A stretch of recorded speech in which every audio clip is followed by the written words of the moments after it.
আসসালামু আলাইকুম ওয়া রাহমাতুল্লাহি ওয়া বারাকাতুহু। রিক্সার ড্রাইভার, আমি মদিনা শরীফে বসা হঠাৎ করে এই লোকটা আমারে চিনতো। ওই আগে ক্যাসেটের ওয়াজ আসছিল না, ক্যাসেটের ওয়াজ দুরুদের হাকিকত, আমার একটা প্রথম জীবনের ক্যাসেট দুরুদের হাকিকত। এই ক্যাসেটটা রিক্সার ড্রাইভার শুনছে। তো যাই হোক, কেমনে কেমনে আমারে চিনছে। মদিনা শরীফে আমি বসা, রওজা শরীফের সামনে, এমত অবস্থায় রিক্সার ড্রাইভারটা পিছন থেকে এসে আমাকে জড়াইয়া ধইরা কাঁদতেছে। তা আমি চিনি নাই। আমি বললাম, আপনি কে? কয়, হুজুর আপনি আমাকে চিনেন না। আমি কই, না আমি চিনি নাই। কয়, আমার বাড়ি টাঙ্গাইল মির্জাপুর থানায়, আমি একজন রিক্সার ড্রাইভার। আমি কিছুক্ষণ তাকায় রইলাম। আপনি রিক্সার ড্রাইভার? হ্যাঁ, আমি একজন রিক্সার ড্রাইভার। আমি বললাম, আপনি কেমনে মদিনায় এসেছেন? কয়, আপনার ক্যাসেটের মধ্যে একটা গজল আমি শুনছি, মদিনায় আমায় পাগল করেছে, হায় হায় মদিনায় আমায় পাগল করেছে, হায় হায় মদিনার প্রেমেতে দেওয়ানা হয়েছে, মদিনায় আমায় পাগল করেছে। বলো না মদিনায় আমায় পাগল করে। আমি বললাম, এই গজলে কি হয়েছে তোমার? আমি মনে করছি হয়তো টাকা পয়সা নাই, এই জন্য মনে হয় কাঁদতে। আমি কি করো, টাকা পয়সার সমস্যা হয়েছে? না হুজুর। আমি কই, তাইলে তুমি কেমনে মদিনা শরীফে আসলা? কেমনে তুমি আরাফাতে আসলা? কেমনে তুমি মক্কা শরীফে আসলা? তুমি টাকা পাইছো কই? কয়, হুজুর, ও হুজুর, আমি যখন বাংলার জমিনে টাঙ্গাইলে সাতক্ষীরা কথার কথা, মাধবকাটি বাজারে হাজী সাহেব হজ কইরা গেছে বাজার করার জন্য। হজ শেষ কইরা বাড়িতে আসছে, 1 সপ্তাহ 2 সপ্তাহ পরে হাজী সাহেব মাধবকাটি বাজারে গিয়েছে। মাধবকাটি বাজারে যাওয়ার পরে আমি হাজী সাহেবরে চিনছি। চিনার পরে আমাকে বলল, বাবা যাইবেন? আমি রিক্সা চালাই। আমি বললাম, যাব। কত টাকা? আমি বললাম, আপনি হাজী সাহেব মাত্র হজ থেকে আসছেন, মাত্র মদিনা শরীফ থেকে আসছেন, আপনি ইচ্ছা করে যা দেন আমি তাই নেব। এই চিন্তা করে আমি রিক্সায় উঠাইলাম। কিন্তু ভাগ্যের নির্মম পরিহাস, আমি যখন সাতক্ষীরার থেকে রওনা করে মাধবকাটি বাজারের কাছাকাছি আসলাম, মাধবকাটি বাজারের আসতে মাঝখানের রাস্তায় আমার পেটের ব্যথা শুরু হয়ে গেল।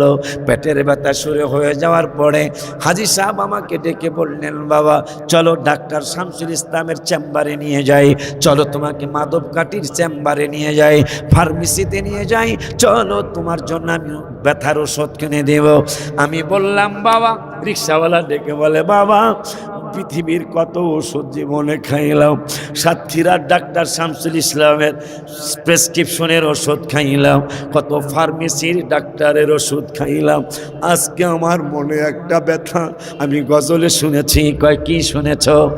খাকে সেবার অধিকারী তোমায় করেছে মারহাবা। কয় না, কি জানো গজলটা? কি জানো? সোনার মদিনা আমার শাহে মদিনা, সব ভুলিব কিন্তু তোমায় ভুলতে পারি না। তোমার বুকে আমার নবীর কদম পড়েছে, তোমার বুকে আমার নবীর কদম পড়েছে। ভুলে গেলাম, যা মনে হইলে বলবো। আব্বা বলতেছেন, আমি সাতক্ষীরার ঔষধ খাবো না, মাধবকাটির চেম্বারের ঔষধ খাবো না। কয়, তাইলে তুমি কি করবা? কয়, আপনার কাছে খুব খেয়াল, আপনার কাছে একটা কথা জানতে চাই। কয়, কি? কয়, এই রুমালটা মনে হয় পরিচিত লাগে আমার। এইটা কি আপনি মদিনা শরীফ থেকে কিনেছেন? হ্যাঁ, বরকতের জন্য আমি মদিনা শরীফ থেকে এই রুমালটা আমি কিনেছি। হাজী সাহেবের মাথায় কয় এই রুমালটা ধুইছেন নি? পাঞ্জাবিটা কোন জায়গার? কয় পাঞ্জাবিটাও মদিনা শরীফের। কয় তাইলে আমার একটা দাবি, যেহেতু মদিনার মাটি খাকে শেফা, মদিনার মাটি ঔষধ, এটা হাদিস শরীফে আসছে। ওগো হাজী সাহেব, এই রুমালটা যদি আপনি ধুইয়া না থাকেন, এই রুমালটা যদি আপনি ধুইয়া না থাকেন, পাঞ্জাবিটা যদি আপনি ধুইয়া না থাকেন, তাইলে একটা কাজ করেন। কয় কি কাজ করব? কয় এই রুমালটা যেহেতু আপনার মাথায় আছে, পাঞ্জাবিটা মদিনা শরীফের পাঞ্জাবি, এই পাঞ্জাবিটাও আপনার শরীর মোবারকে আছে। আমার একটা দাবি। কয় দাবিটা কি? কয় ঔষধ জীবনে বহুবার খাইছি, একটু কমে আবার আমার এই ব্যথা শুরু হয়। আজকে যেহেতু মাধবকাঠি আর সাতক্ষীরার মাঝখানের রাস্তা, আমার পেটের ব্যথা শুরু হয়েছে। আপনার এই পাওটা দিয়া আপনি মদিনা শরীফের অলিতে গলিতে ঘোরাফেরা করেছেন, মেহেরবানি করে আপনার একটা পাও দিয়া আমি জামা উঠাইলাম, আমার শার্ট উঠাইলাম, গেঞ্জি সরাইলাম, আমার এই পেটের মধ্যে আপনার একটা পা লাগায় দেন, আমার মনে হয় আমার পেটের ব্যথা ভালো হয়ে যাবে। আম্মা জান, বাবা জান, হাজী সাহেব ডেকে বললেন, বাবা আমার বলতেছে মদিনা শরীফের রওজা শরীফের সামনে বসে বসে ঘটনা বলতেছে, বাবা আমি মরে যাব। মানুষও জমা হয়ে গেছে অনেক, ছেলেটা দফায়া দফায়া লাফায়া লাফায়া কাঁদতেছে। মানুষ বলতেছে, হাজী সাহেব যদি ছেলেটা মারাই যায়, জীবনের শেষ ইচ্ছাটা একটু পূরণ করে নেন। যেহেতু ওর ইচ্ছা যে মদিনা শরীফ এই কদম যেহেতু লাগছে, তাইলে এই কদম আমার শরীরে রাখলে আমার ব্যথা ভালো হবে। সুবহানাল্লাহ বলেন। আব্বা জান, বাবা জান, হাজী সাহেবকে এটা কেমন কথা? দুরু, এটা কেমন কথা? ঠিক আছে, সরাও, শার্ট সরাও, গেঞ্জি সরাও। পেটের থেকে গেঞ্জি আর শার্ট সরাইলেন। সরানোর পরে হাজী সাহেব ডান পায়ের পাতাটা পাগলাটার পেটের মধ্যে লাগিয়ে দিন। ও কান্দে আর আমারে কয়, পেটের মধ্যে লাগিয়ে দিলেন। পাগলাটা একটা দৌড় মারছে, ইয়া রাসূলুল্লাহ, ইয়া রাসূলুল্লাহ বলে, আসসালাতু ওয়াসসালামু আলাইকা ইয়া সাইয়্যিদি ইয়া রাসূলুল্লাহ বলে বলে পাগলাটায় দৌড় মারে। হাজী সাহেবও দৌড়ায়, মানুষও দৌড়ায়। অনেক দূর যাওয়ার পরে হাজী সাহেব পাগলাটারে জড়ায়া ধরছে। তুমি কই যাও? আমারে কেন বাধা দিলেন? আমারে কেন বাধা দিলেন? আসসালাতু ওয়াসসালামু আলাইকা ইয়া সাইয়্যিদি ইয়া রাসূলুল্লাহ বলতে বলতে আপনি যদি আমারে বাধা না দিতেন, আপনি যদি আমাকে বাধা না দিতেন, আপনি যদি আমাকে বাধা প্রদান না করতেন, তাইলে আমি নিয়ত করেছিলাম যতক্ষণ পর্যন্ত মদিনা শরীফে যাওয়া না হবে, ততক্ষণ পর্যন্ত আমি আমার দৌড় বন্ধ করব না। জোরে কি সুবহানাল্লাহ বলবেন না? হাজী সাহেব রিক্সাওয়ালারে ধরে রিক্সার মধ্যে নিয়ে আসে। আইসা বলতেছে, বাবা তুমি রিক্সায় বসো, আমি তোমার রিক্সাটা চালায় নিয়ে যাই। রিক্সাওয়ালা ডেকে বলে, বাজান, ও বাজান, আপনি এই কথা বলবেন না, কারণ আমি একবার বেইজ্জতি হয়ে যাব। আপনি যদি আমার রিক্সার পেটেল মারেন, আপনি বসেন, আমি চালায়া চালায়া আপনাকে নিয়ে যাই। হাজী সাহেব বসলেন, রিক্সার ড্রাইভার কান্দে, কারণ হাজী সাহেব জিগায় পেটের ব্যথা কি অবস্থা। এই কথা জিগানোর পরে রিক্সা ড্রাইভার এমন ভাবে কান্না শুরু করেছে,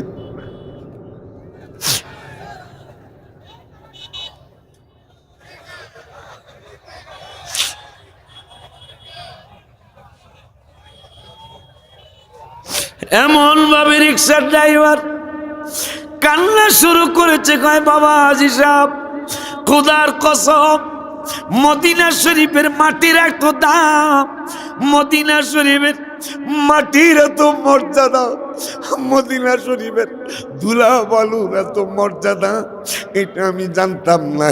তবে আমি পরীক্ষা করলাম।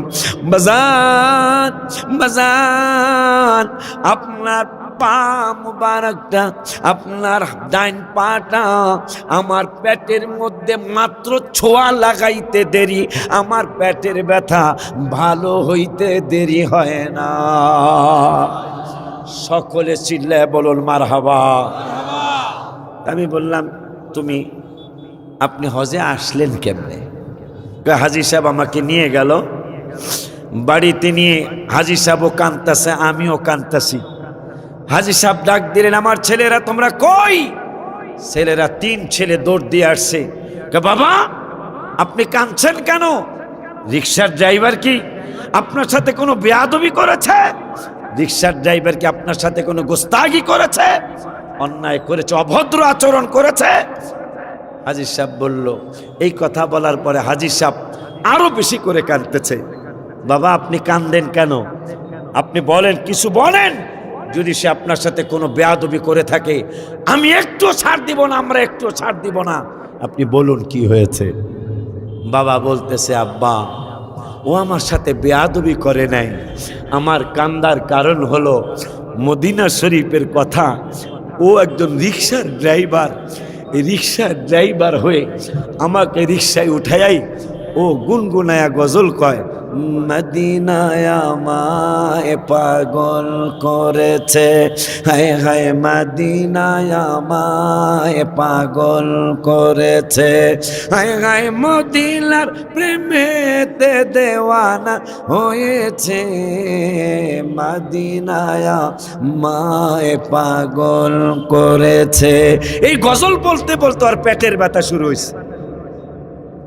রাস্তার মধ্যে আমাকে বললো, শুয়ে পড়লো রাস্তায়, আমাকে বললো আমি সাতক্ষীরার ওষুধ খাবো না, মাধবকাঠির কালীগঞ্জের ওষুধ খাবো না, আমি যশোরের ওষুধ খাবো না। আমাকে মদিনা শরীফের যেই পা দিয়ে আপনি মদিনা শরীফে ঘোরাঘুরি করেছেন, এই পায়ের একটু ধুলা, যেহেতু জামার মধ্যে ধুলা অবশ্যই লেগে আছে, ধর নাই এখনো, পাঞ্জাবের মধ্যে ধুলা লেগে আছে, আপনার একটা পা দিয়ে আমার একটু এই পেটের মধ্যে একটু ছোঁয়া লাগাইয়া দেন। ছোঁয়া লাগাইয়া দিলে মনে হয় আমি ভালো হয়ে যাব।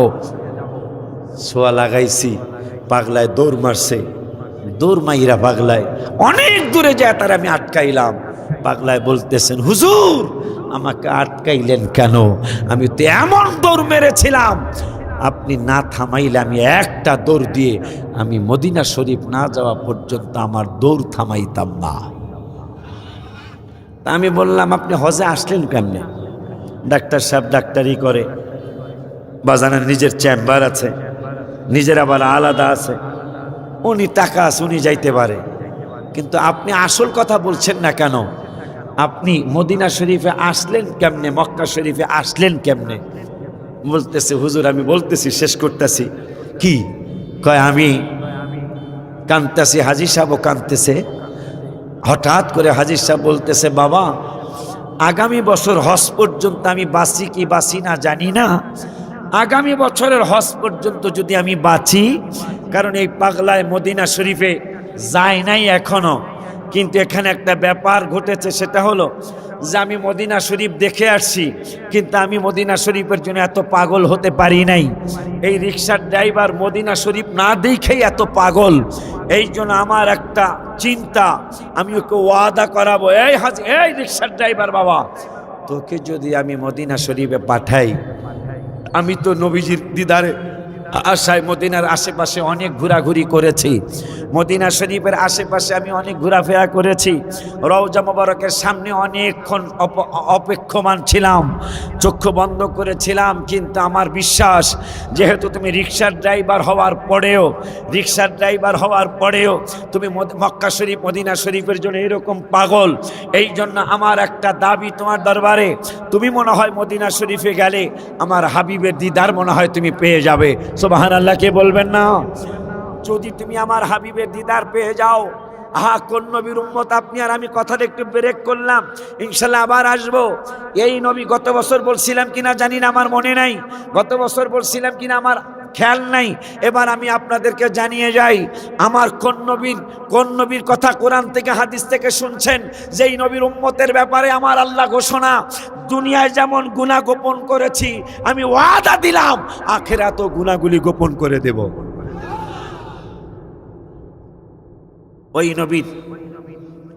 ওই নবীর শানে গত অনেকগুলা বছর আগে ইন্ডিয়ায়, এটা আমার ওয়াজের মধ্যে পাবেন আপনারা, ভারতে আমার রসুলের শানে কবিতা প্রতিযোগিতা হলো। কি প্রতিযোগিতা বাবা? আর একটু কথা কন না, কি প্রতিযোগিতা? কবিতা প্রতিযোগিতা হলো। এই কবিতা প্রতিযোগিতা করতে গিয়ে 10,000 কবি কবিতা লিখে, কোন নবীর উম্মত আপনি আর আমি শুনুন, 10,000 কবি কবিতা লিখে ইনবক্সের মধ্যে ফেলে দিল। এর মধ্যে 10,000-এর মধ্যে যিনি ফার্স্ট প্রাইজ নিয়েছেন, আমার নবীর শান লিখে, আমার নবীর মহব্বতে কবিতা লিখে, তিনি কিন্তু মুসলমান ছিলেন না। বাজান মিজানুর রহমান বাবার মতো নামের লোক না, আমার বাজানের মতো কোনো হাজি সাহেব না, হুজুরের মতো কোনো হুজুর না, আমি আশিকির মতো কোনো আশিকি আলেম না, তাহিরির মতো গিয়াসউদ্দিন তাহিরি না। 10,000 মানুষের মধ্যে যিনি ফার্স্ট প্রাইজ নিয়েছিলেন, তিনি ইন্ডিয়ার মুখ্যমন্ত্রী। সুবহানাল্লাহ কি জোরে বলবেন না? এই সুবহানাল্লাহ আস্তে কইলে কি হয়? জোরে কইবেন না? সবাই মিলে কি সুবহানাল্লাহ বলা যায় না? আমার নবীর কবিতা লিখে মুসলমান 10,000-এর মধ্যে যিনি ফার্স্ট প্রাইজ নিয়েছেন, তিনি কোনো মুসলমান নয়, তিনি একজন হিন্দু মানুষ। মারহাবা। কথাটা কইতাম বাবা। মাইক কি আরো সুন্দর হইব নাকি? আর একটু সুন্দর হওয়া সম্ভব? মাইক সুন্দর হইলে দাও, আর একটু সুন্দর করে দাও। কথা কয় না, দেখা যায় না। এই তুমি বলো উষা, পিছনে দাও। একটু মহব্বতে জিকির করে আল্লাহ আল জোরে আল্লাহ আল হইছে আল্লাহ আল্লাহ আল্লাহ আল্লাহ লা ইলাহা ইল্লাল্লাহ মুহাম্মাদুর রাসূলুল্লাহ সাল্লাল্লাহু তাআলা আলাইহি ওয়াসাল্লাম। খুব মনোযোগ দেন। 10,000 মানুষ আমার নবীর শানে কবিতা প্রতিযোগিতা দিল। তার মধ্যে ফার্স্ট প্রাইজ যিনি নিয়েছেন, তিনি হইলেন ভারতের মুখ্যমন্ত্রী, একজন হিন্দু মানুষ। চিল্লায়া পড়েন মারহাবা। আমার নবীজির শানে কবিতা লেখে হিন্দু মানুষ যদি ফার্স্ট প্রাইজ নেয়, এটা কি আমাদের জন্য লজ্জার কথা না? বাবা পিছনের বাইরা বলেন লজ্জার কথা না? মাইক আর একটু ভালো হওয়া উচিত। বাবাজি, এখন এই পাগলাটা লিখছিল কি? যেই লোকটা 10,000 মানুষের মধ্যে হিন্দু হইয়া মুসলমানের নবীর শান লিখে যিনি ফার্স্ট প্রাইজ নিয়ে গেলেন, তিনি লিখছিল কি কবিতায়? শোনো, তিনি লিখলেন, ও পৃথিবীর মানুষ শুনে নাও, আমি ভারতের মুখ্যমন্ত্রী। এই তো একটা আওয়াজ বাড়ছে, দেখা যায়। তোরা আমার লাগে শত্রুতামি করছ। আমার ভাইয়েরা আর কত কেনা, ভারতের মুখ্যমন্ত্রী ওইসে শোনা যায় না? আব্বা একটু ভালো করে দাও, ওরা নাকি শোনে না।